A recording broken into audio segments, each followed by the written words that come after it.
Assalamualaikum warahmatullahi wabarakatuh. Selamat pagi, salam sejahtera untuk kita semua.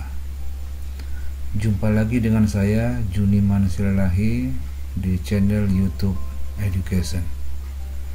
Di video kali ini saya akan membahas tentang defleksi balok dengan metode beban kedua, khususnya penyelesaian balok sederhana dengan beban merata dan beban momen.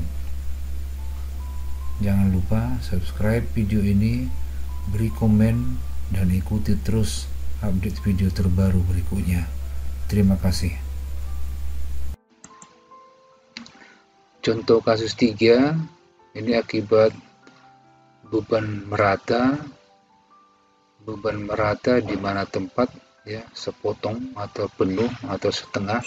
Ya, kita bisa gunakan nanti rumusan di sini akibat beban merata di sembarang tempat. Jika diketahui balok sederhana dengan tidak simetris seperti pada gambar, hitunglah sudut kemiringan defleksi di titik A dan di titik B. Dalam hal ini kita hanya mencari sudut kemiringan defleksi atau theta di tumpuan A dan di tumpuan B.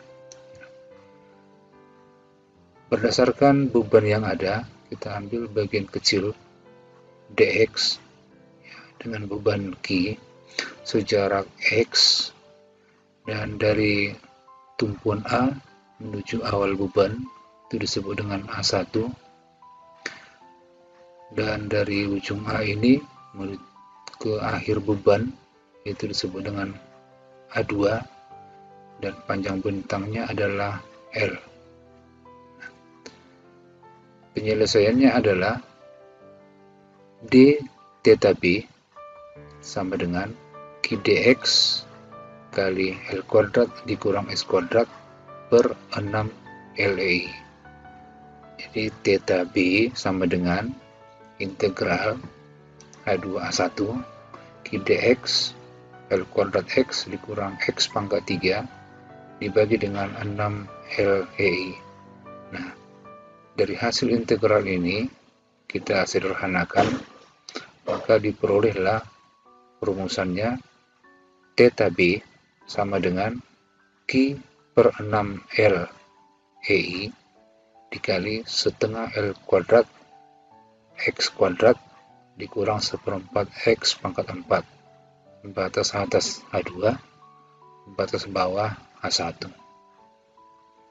Jadi inilah rumus yang bisa digunakan untuk mencari theta b jika menghitung kasus dengan beban merata, baik penuh atau sebagian atau posisinya di mana saja.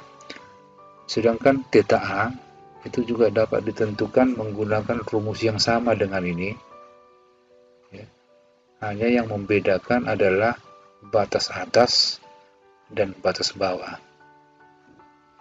Jadi batas atas dan batas bawah itu untuk kasus mencari theta b itu adalah A2 batas atas, A1 ini batas bawah.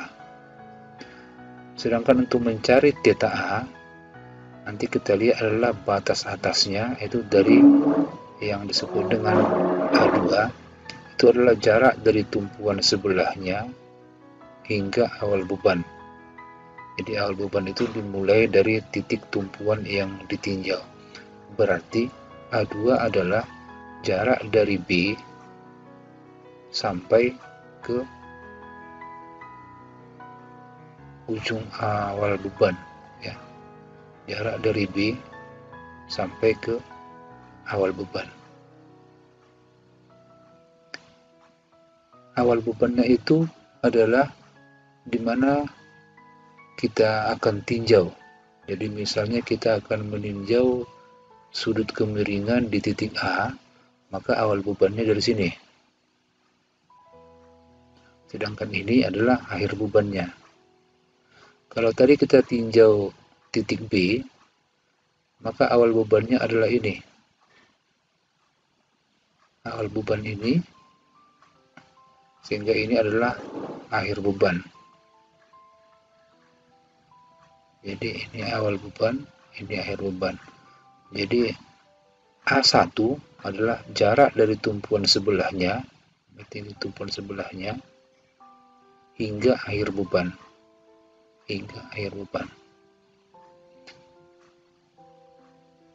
Kalau jarak A2 itu dari ujung tumpuan sebelahnya hingga awal beban. Nah, ini dia.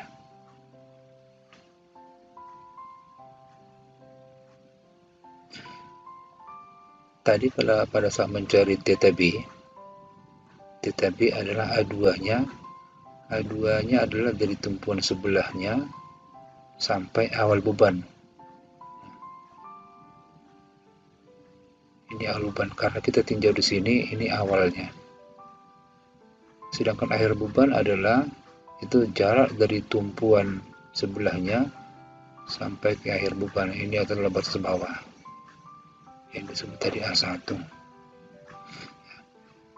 Inilah yang kita gunakan untuk menentukan theta baik di titik B sendiri maupun di titik A dengan batas atas dan batas bawah A2 dan A1. Nah, cuma ini harus Anda perhatikan yang mana A1, yang mana A2, bergerak dari titik yang akan kita tinjau. Itulah awal. Jadi titik yang kita tinjau, dari sana mulainya bekerja beban. Contoh penggunaan rumus, ya, kita perhatikan. Untuk menentukan theta B, theta B tadi kita gunakan Q per 6LI kali setengah L kuadrat X kuadrat dikurang 1/4 X pangkat 4. Batas atas A2, batas bawah A1. Nah, karena kita menentukan theta di titik B, maka tumpuan sebelahnya adalah A. Awal bebannya adalah dari sini. Maka A2 batas atas itu adalah dari tumpuan sebelahnya sampai awal beban. Awal bebannya ini adalah 3 meter. Sedangkan batas bawah adalah dari ujung tumpuan sebelahnya sampai akhir beban, berarti 0. Nah, sehingga penyelesaiannya adalah Q-nya 10, 6 kali 5, ya, 6, L-nya 5, 6 kali 5, E dikali setengah L kuadrat, 5 kuadrat, X kuadrat diberi batas atas, yaitu 3, ini tadi 3 kuadrat, dikurang 1/4, X pangkat 4, X-nya juga batas atas, 3 pangkat 4.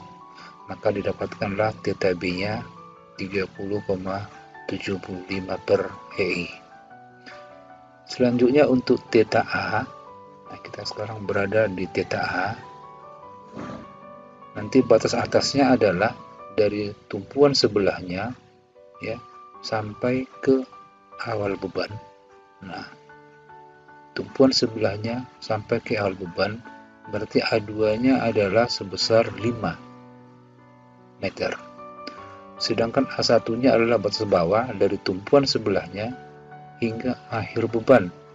Nah, akhir bebannya ini adalah 2 meter. Ya.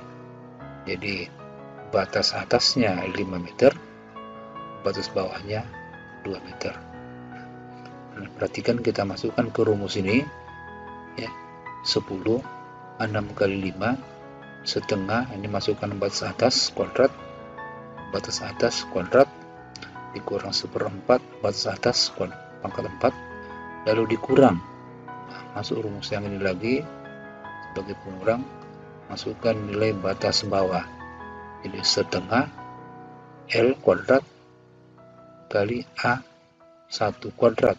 A1-nya tadi adalah sebesar 2 kuadrat, berarti ini juga dikurang 1/4 kali 2 pangkat 4. Jika kita sederhanakan, diperolehlah theta A sebesar 36,75 per EI.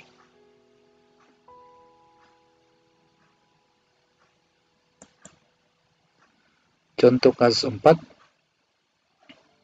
jika diketahui ini balok sederhana dengan beban merata penuh, ya, dalam menentukan theta A dan theta B serta delta C juga dengan cara yang sama, kita cari dulu reaksi di tumpuan A dan reaksi di tumpuan B, kemudian kita hitung momen di titik C dan dapatkan momen maksimumnya. Kebetulan dia simetris, maka berada di tengah, diperoleh momen reduksinya QL kuadrat per 8EI. Nah, ini kita lukiskan diagramnya, ini berbentuk parabola cembung. Nah, diagram momen reduksi parabola cembung ini kita tumpuk kembali dengan tumpuan Sandy dan Roll.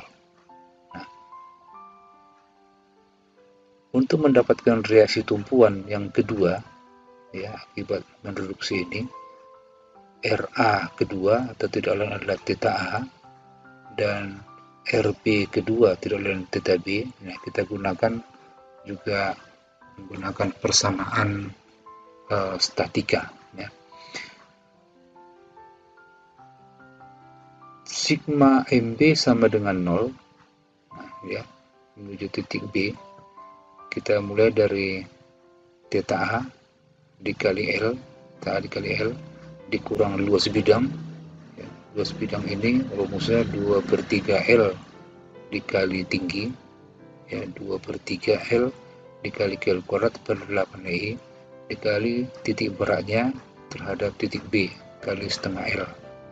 Maka didapatkanlah theta A sebesar QL pangkat 3 per 24 EI. Begitu juga untuk theta B, kita gunakan sigma MA, ya, semua gaya menuju titik A sama dengan 0. Kita mulai dari gaya pertama atau theta B, min theta B, ya, karena berlawanan jarum jam menuju A, dikali jaraknya L ditambah, ya, ditambah luas bidang 2/3 alas kali tinggi dikali jaraknya setengah L sama dengan 0. Maka theta B diperoleh QL pangkat 3 per 24 EI. Delta C, ya, tidak lain adalah momen lentur yang kedua atau momen lentur di titik C akibat bidang momen reduksi.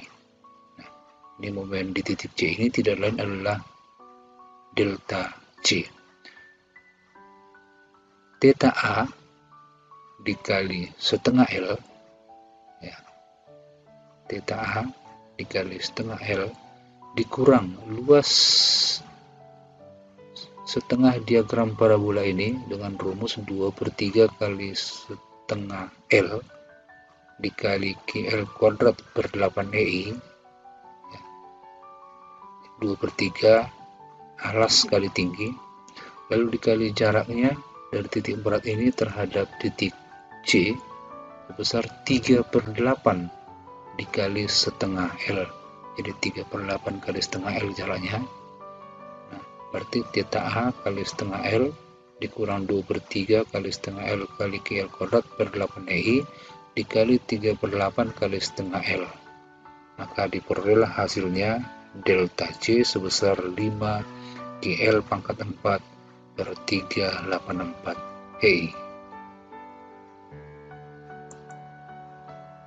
Contoh kasus 5.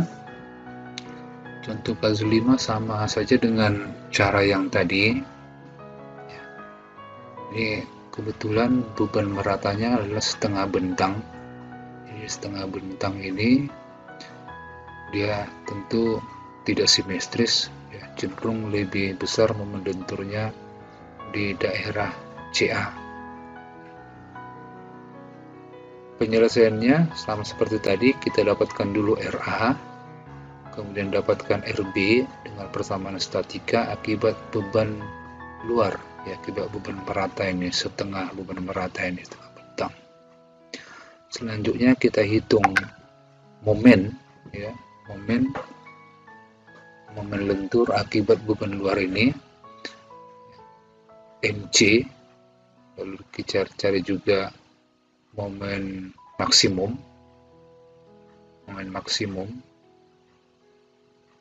Jadi MC-nya adalah RA dikali setengah L, maka masukkan RA kali setengah L diperoleh adalah MC-nya 8 kg kuadrat per 128, atau reduksinya 8 kg kuadrat per 128 EI. Untuk melihat bentuk diagram momen yang sebenarnya, kita harus cari berapa sih momen maksimum yang bekerja di sepanjang balok ini. Maka kita gunakan rumusannya adalah Mmax sama dengan gaya geser sama dengan 0. Jadi itu rumusannya, di mana gaya gesernya 0, di situ letak momen maksimum. Sehingga RB dikurang Q kali X sama dengan 0. Dengan rumusan ini kita dapatkan jarak X-nya dari titik B sebesar 3/8L, atau kalau dari titik A diperoleh 5/8L. Selanjutnya kita hitung momen maksimum di jarak 5/8L dari titik A, 5/8L dari titik A, maka RA dikali 5/8L dikurang Q kali 1/8L kali 1/16L. Jadi RA dikali 5/8L, 5/8L itu lebih dari setengah bentang, dikurangi, berarti ada di sini sedikit, ini 1/8L nya, 1/8L beban rata, maka kurang Q kali 1/8L dikali titik beratnya terhadap titik yang sejarak, yang ujung yang akan ditinjau, yang sepanjang 5/8L dari tumpuan A. Maka setengahnya tadi adalah 1/16L.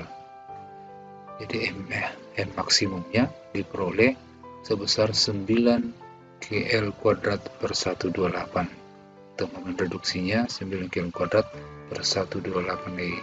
Kita lukiskan diagram ini dengan benar. Kenapa harus dengan benar? Karena kalau dia keliru nanti menentukan jaraknya, titik berat dan bentuknya ini, luasan bidangnya bisa menyebabkan kekeliruan jika diagramnya tidak dilukis dengan benar. Nah, diagram bidang ini bentuknya parabola tapi tidak beraturan, maka untuk mudahnya kita pilih menjadi bidang 1, bidang 2, bidang 3 yang kecil ini, parabola kecil ini, dan bidang 4 parabola besar. Luas masing-masing bidang ini kita hitung, dan jarak titik beratnya terhadap titik A, terhadap tumpuan A, atau juga terhadap tumpuan B, silakan dicari. Nah, ini saya tetapkan di sini untuk masing-masing titik berat terhadap titik A.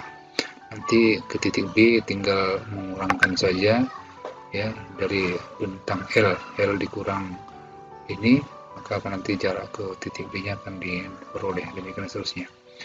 Nah, setelah ini diperoleh, ya, angka-angka ini, jarak titik berat dan luas bidang, maka selanjutnya kita tumpu, ya, kembali diagram momen lentur ini kita anggap sebagai beban yang kedua, maka nanti akan muncul di tumpuan reaksi kedua yang disebut dengan theta, ya, di A, theta A, di titik B reaksinya itu menjadi theta B.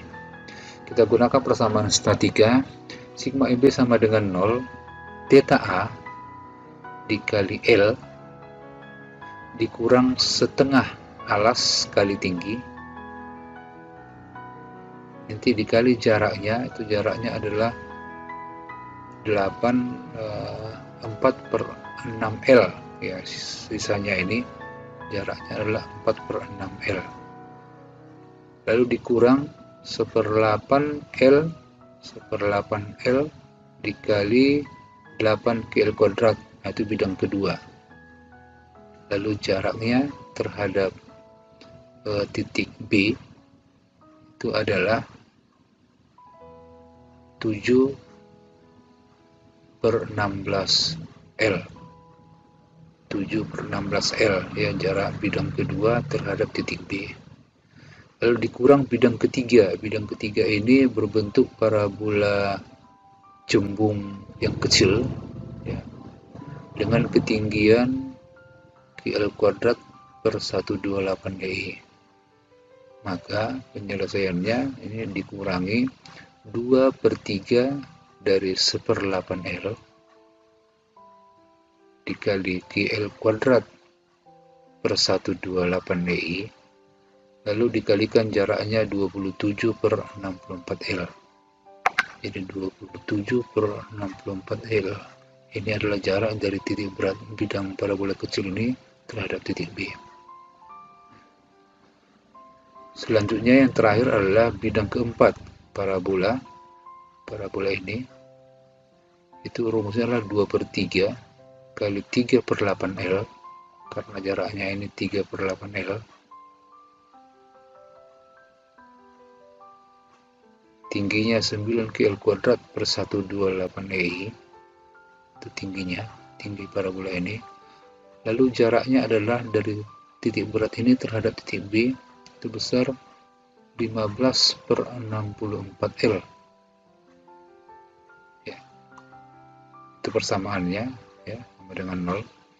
Maka θ A ya, setelah disederhanakan diperolehlah θ A 7/3/384EI.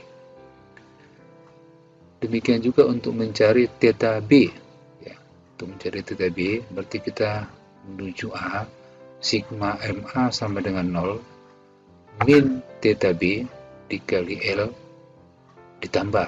Nah, ini karena secara jarum jam ini maka ditambah, ini tadi θ B nya berlawanan jarum jam menuju A itu negatif, ditambah setengah alas ya, setengah alas berarti kita menggunakan bidang 1 dulu, kali tingginya adalah 8 QL²/128 dikali jaraknya terhadap titik A 2/6L ditambah 1/8 kali 8 QL²/128 itu adalah bidang kedua ini, luasnya kali jaraknya 9/16L.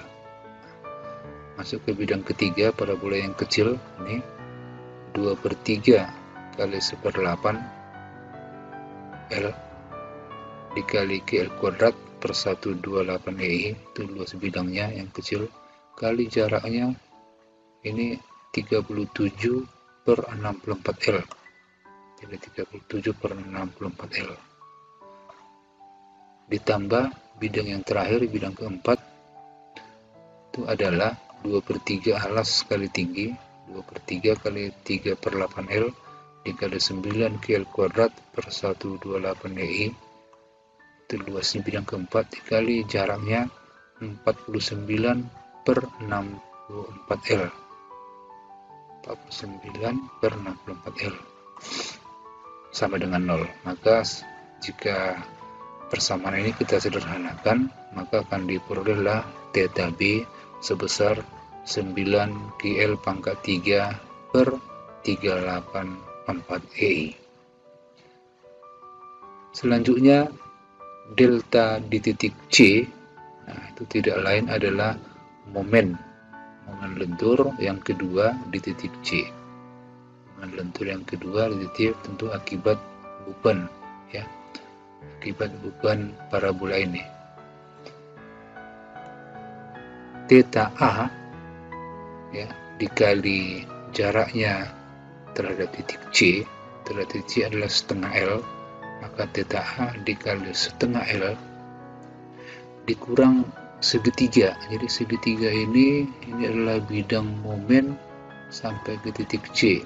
Nah, ini antara A ke C, bidang yang ditemui adalah bidang segitiga.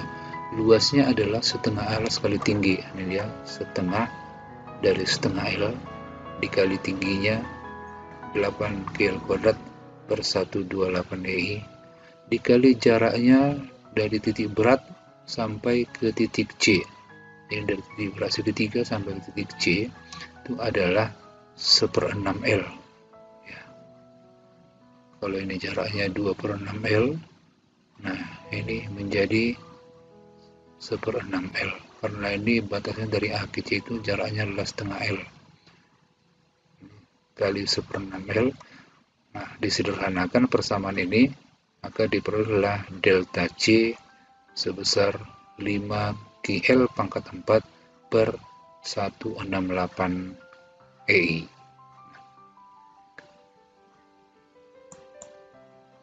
Contoh ke-6. Contoh ke-6 ini akibat beban momen di tumpuan B atau di salah satu tumpuan. Ya, ini kita tetapkan dulu momen B sebesar MB, sedangkan momen di titik A itu 0. Kita tarik garis penghubung, maka diagram momennya berbentuk segitiga. Ini kita tempatkan di atas momen lenturnya ini, ya, karena dia pengaruh MB yang melenturkan batang ke arah atas, maka diagramnya ke atas. Selanjutnya, diagram momen reduksi ini kita jadikan sebagai beban. Kita tumpu kembali pada tumpuan sendi dan roll. Kita cari nanti theta A dan theta B menggunakan persamaan statika.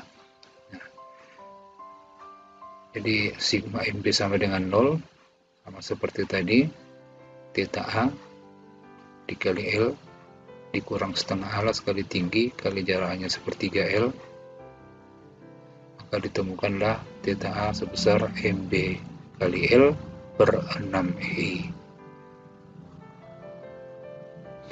Begitu juga sebaliknya,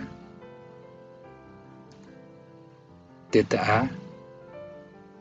sama dengan sigma MA sama dengan 0, berarti min theta B dikali L min theta B dikali L ditambah ini beban segitiga ini setengah alas kali tinggi, yaitu setengah L kali MB per EI dikali jaraknya 2/3 L, maka ditemukanlah theta B sama dengan MB kali L per 3 EI. Delta C, kalau ingin dicari delta C, itu adalah theta A dikali setengah L kali setengah L dikurang setengah alas kali tinggi segitiga ini dikali 1/3 dari setengah L. Ya, jadi momen lentur yang kedua akibat beban momen reduksi. Nah, ini maka didapatkanlah theta C MB kali L kuadrat per 16 EI. Itu untuk MB bekerja di tumpuan B. Terakhir, untuk momen lenturnya sebagai beban pada kedua ujung batang, ya, kita tinggal melukiskan saja diagram momennya. Diagram momennya tentunya di titik A sudah diketahui sebesar MA, di titik B diketahui sebesar MB. Ya, ini tentu bisa tidak sama atau bisa sama tergantung kepada pembebanan. Nah, jadi kalau ini tidak sama ataupun sama, kita tarik saja garis diagonalnya sehingga membentuk dua buah segitiga. Ya, itu untuk memudahkan kita. Kalau ini misalnya berbentuk sama, dia berbentuk persegi, ya tinggal jadikan satu bidang saja. Tapi karena ini dianggap misalnya MA-nya berbeda dengan MB, kita tarik diagonalnya, ya, ditemukan dua buah segitiga. Kita tumpu kedua segitiga ini dengan tumpuan sendi dendrol, maka di sini akan menghasilkan reaksi kedua, tidak lain theta A dari titik B. Reaksi kedua tidak lain adalah theta B, dan bidang-bidang ini kita carikan letak titik berat masing-masing. Ya, ini bidang yang di atas, yang pertama ini adalah sepertiga L ke A, 2/3 L ke B. Bidang yang kedua ini 2/3 L ke A, 1/3 L ke B. Nah, jadi ini kita gunakan persamaan statika. Sigma MB sama dengan 0, theta A dikali L dikurang setengah alas kali tinggi. Nah, ini setengah L kali MA per EI dikali jaraknya 2/3 L kali 2/3 L dikurang bidang kedua setengah alas kali tinggi dikali jaraknya 1/3 L. Nah, maka didapatkanlah theta A sebesar MA L per 3EI ditambah MBL per 6EI. Untuk mencari theta B, ya, sama saja dengan yang tadi, kita uraikan menuju titik A, maka min theta B dikali L ditambah setengah alas kali tinggi. Kalau kita ini uraikan, berarti setengah alas kali tinggi ini kali jaraknya, ini kita ambil jaraknya 2/3 L, 2/3 L ditambah setengah alas kali tinggi untuk bidang yang ini, setengah L MA per E dikali 1/3 L, maka ditemukanlah theta B sama dengan MBL per 3E ditambah MAL per 6E. Demikian pembahasan tentang defleksi balok metode beban kedua pada kesempatan ini. Terima kasih atas perhatiannya, semoga bermanfaat dan sampai jumpa pada video berikutnya. Terima kasih.